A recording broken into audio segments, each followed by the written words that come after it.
Bonjour et bienvenue à tous.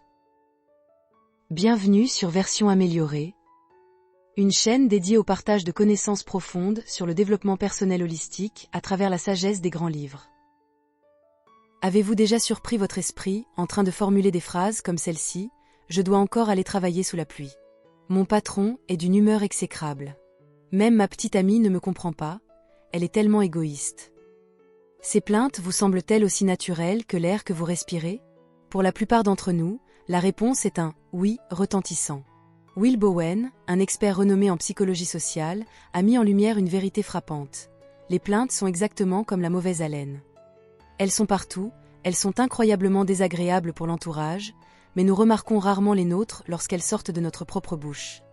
Lorsque les paroles de mécontentement viennent des autres, nous y prêtons une attention soutenue, ressentant tout le poids de leur négativité.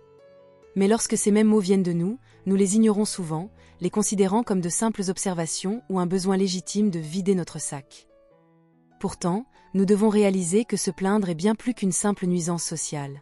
C'est un signal subconscient que nous nous envoyons, un scénario répétitif qui affirme « les choses ne vont pas bien. Ma vie n'est pas comme je le souhaite ». En plus d'augmenter notre pression interne, cette habitude ne fait rien pour améliorer notre situation extérieure. Au contraire, elle crée une véritable chambre d'écho psychologique, où le son de notre propre insatisfaction rebondit sur les murs et nous revient avec une intensité décuplée, alimentant un cycle d'émotions toxiques. Observant que de plus en plus de personnes dans notre société moderne tombaient dans ce piège, Will Bowen a initié un mouvement mondial audacieux, le défi des 21 jours sans plainte. Cette initiative simple mais puissante a déjà aidé plus de 6 millions de personnes à travers le monde à opérer des changements profonds et positifs. Il a finalement compilé ses observations et ses stratégies dans son célèbre livre « Un monde sans plainte ». La question centrale qu'il pose est celle à laquelle nous devons tous répondre. Comment stopper cette fuite d'énergie qu'est la plainte et commencer enfin à savourer la vie que nous avons toujours désirée? En explorant la sagesse de ce livre, vous comprendrez que ceux qui se plaignent par habitude vivent dans une grande illusion. Ils croient à tort que la plainte est un moyen d'échapper à leurs problèmes, alors qu'ils finissent par s'enterrer encore plus profondément dans leurs propres ressentiments. Se plaindre est, par essence, une expression de colère face à son propre sentiment d'impuissance. C'est un masque qui cache une peur profonde du changement, une échappatoire fragile pour les âmes qui manquent encore de courage pour prendre leurs responsabilités. Une personne dotée d'une grande force intérieure, vivant avec sagesse et maintenant une conscience de soi élevée, comprend qu'elle est sur un chemin d'éveil. Une telle personne ne s'abaissera jamais à se plaindre ou à critiquer. Cela fait écho à la sagesse des anciens qui disaient « Le fort ne blâme pas les autres, et le sage ne se plaint pas de lui-même ». Cependant, attention, arrêter de se plaindre ne signifie pas prétendre que tout est parfait ou vivre dans une positivité toxique. L'enjeu est de reconnaître les motivations psychologiques sous-jacentes à ce comportement afin de faciliter un changement réel et durable. Lorsque vous cessez enfin de vous plaindre de vous-même et des autres, vous découvrez que rien dans ce monde n'a plus le pouvoir de vous perturber. Comme l'auteur le dit si bien, vous n'avez pas besoin de vivre dans un monde parfait pour arrêter de vous plaindre. C'est votre décision d'arrêter de vous plaindre qui créera le monde parfait à votre portée. Plongeons maintenant dans une exploration profonde intitulée « Une âme forte ne se plaint jamais ». Ce voyage est conçu pour vous permettre de retrouver le parfum de votre âme, de diffuser l'énergie de l'amour, d'attirer la chance et de déborder d'un bonheur véritable et inaltéré. Il est indéniable que ceux qui se plaignent constamment de leurs difficultés ne peuvent progresser vers une vie meilleure. Ils sont comme une personne essayant de courir dans une boue épaisse. Plus elle s'agite et hurle contre la boue, plus elle s'enfonce. Très peu de gens réalisent à quel point ils se plaignent car, pour la plupart, c'est devenu aussi automatique qu'un battement de cœur. Lorsqu'une habitude s'installe, elle convainc votre esprit que se plaindre est une nécessité. Elle vous trompe en vous faisant croire que cela apporte un soulagement et attire l'empathie dont vous avez soif. Dans son livre, Bowen raconte une anecdote de son enfance.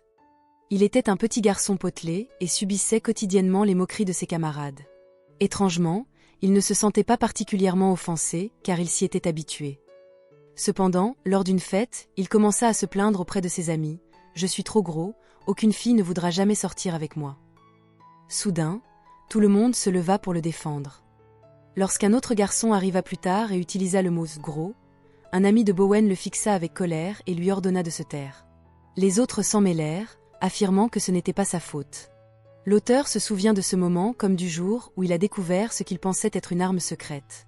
Graduellement, il a transformé ses plaintes sur son poids en opportunités calculées pour recevoir de l'attention et de la sympathie. Une fois dans le monde du travail, s'il n'obtenait pas l'emploi du temps souhaité, il se plaignait à qui voulait l'entendre que c'était à cause de son physique que l'opportunité lui échappait.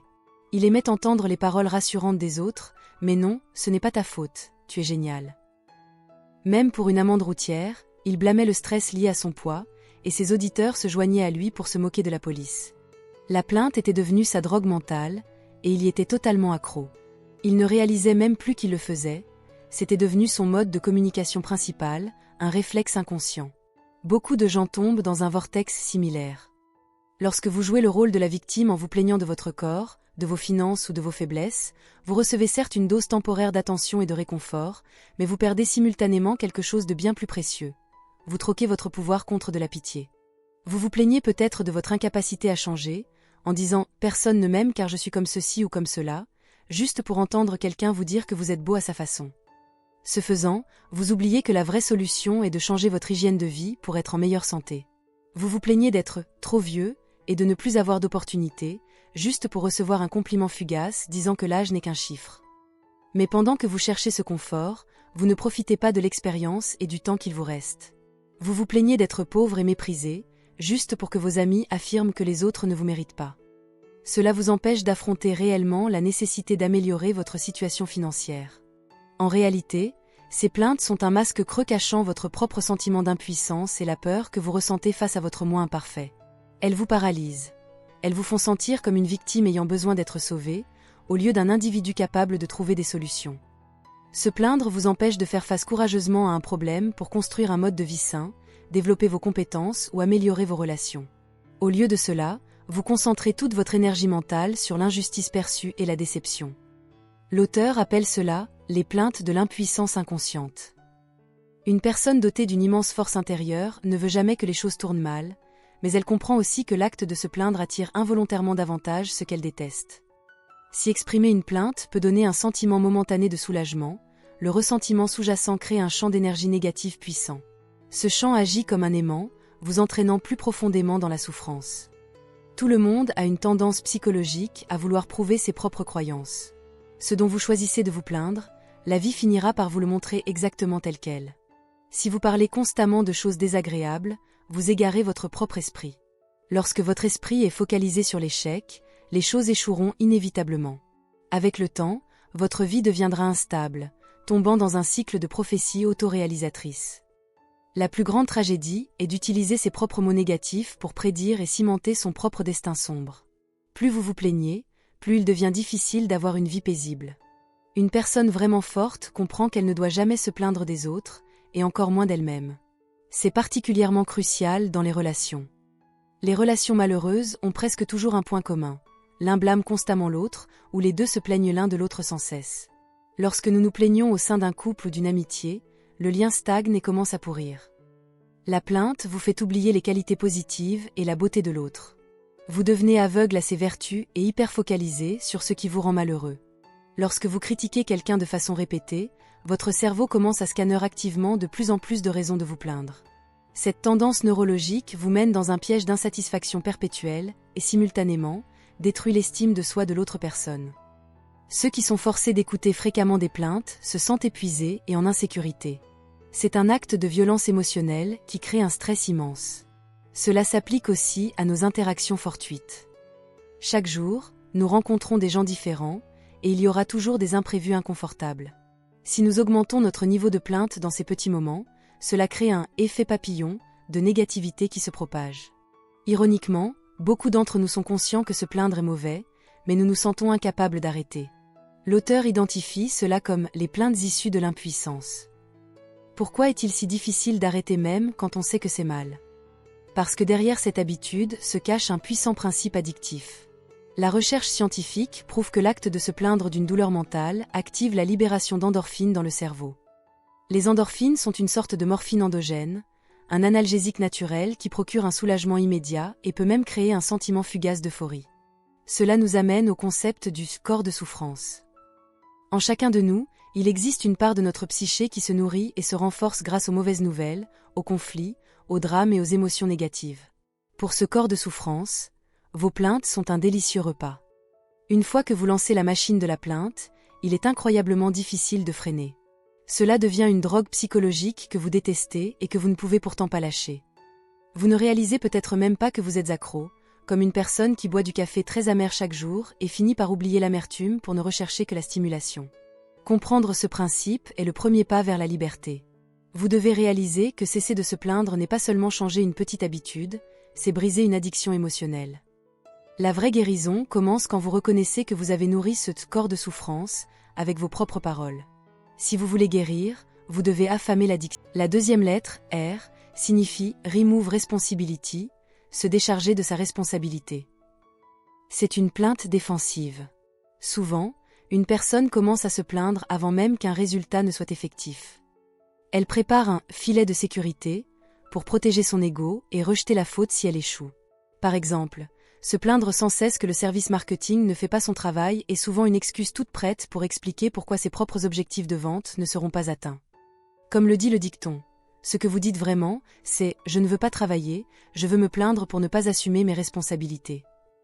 Cette habitude mène à une impuissance totale où l'on perd la capacité réelle de résoudre des problèmes. La troisième lettre, I, signifie « inspire admiration », inspirer l'admiration.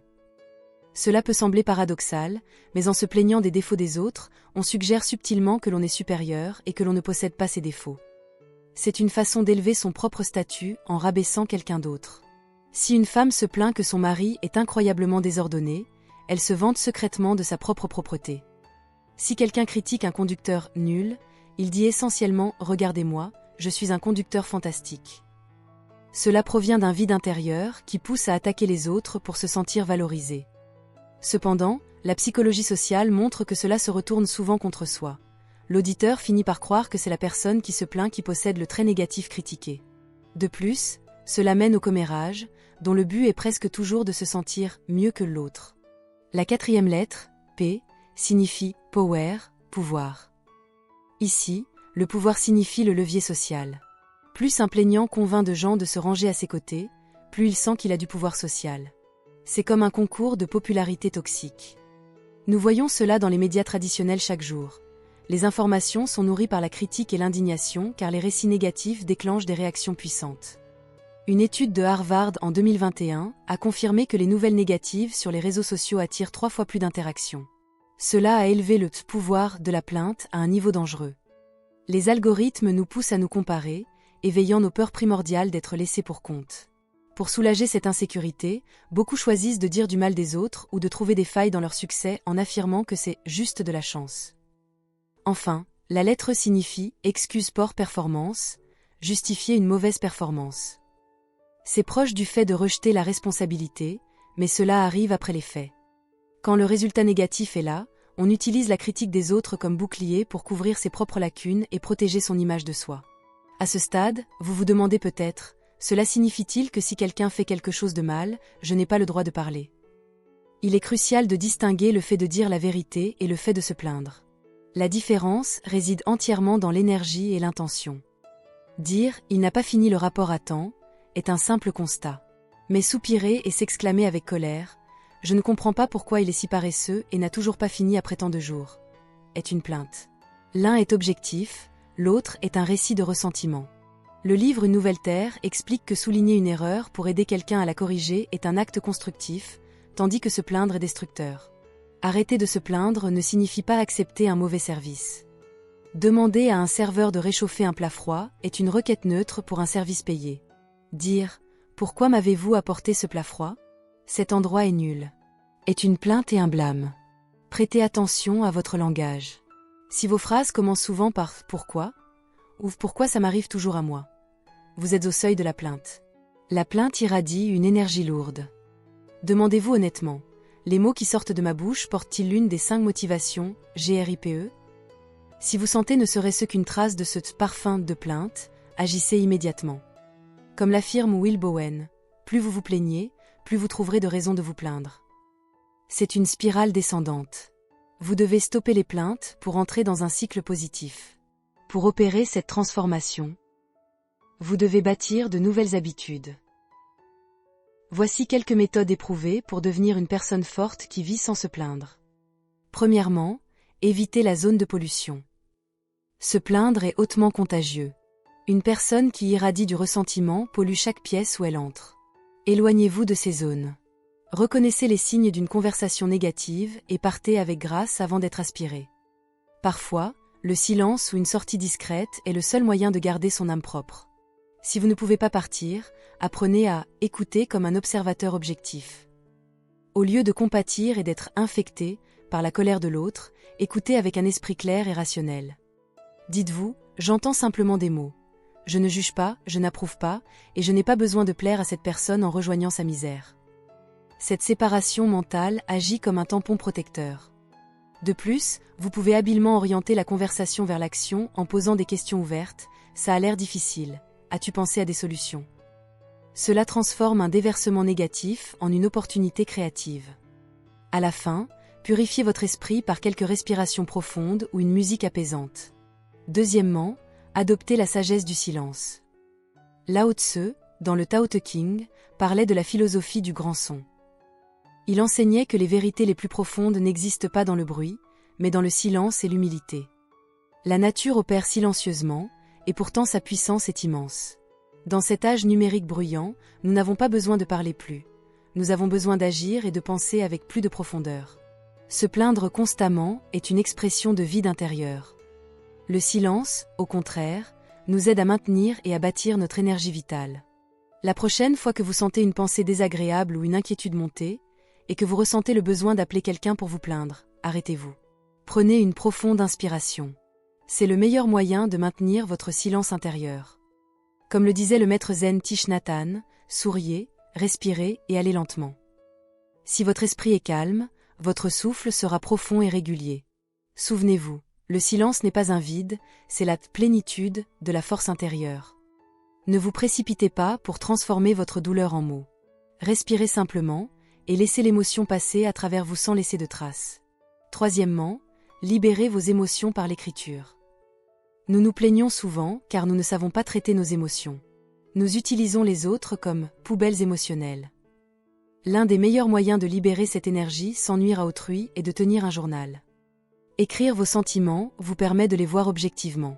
Quatrièmement, focalisez-vous sur la gratitude et les solutions. Une âme forte trouve toujours de quoi être reconnaissante, même au milieu d'une catastrophe. Au lieu de vous perdre dans la brume de ce que vous avez perdu, regardez ce qu'il reste. Au lieu de blâmer, pratiquez la tolérance. Au lieu de douter, pratiquez la confiance. En choisissant de planter des fleurs de gratitude sur les ruines d'un problème, le monde finira par vous répondre par un sourire sincère. Enfin, établissez l'habitude. Le défi de 21 jours de Will Bowen est le cadre idéal pour cela. Le symbole est un simple bracelet violet. La règle est simple, portez ce bracelet à un poignet. Chaque fois que vous vous surprenez à vous plaindre, à médire ou à critiquer, vous devez changer le bracelet de poignet. Ce geste signifie que vous avez rompu la chaîne et que vous devez recommencer votre décompte de 21 jours à 0. L'objectif est d'atteindre 21 jours consécutifs sans changer le bracelet de côté. Pourquoi 21 jours ? Car c'est le temps scientifiquement reconnu pour que le cerveau commence à se recabler et qu'un comportement devienne une habitude permanente. Si vous êtes prêt à changer votre destin, je vous défie dès maintenant de commencer votre propre voyage de 21 jours. Remplacez chaque ressentiment par une respiration profonde. Remplacez chaque soupir par un sourire doux.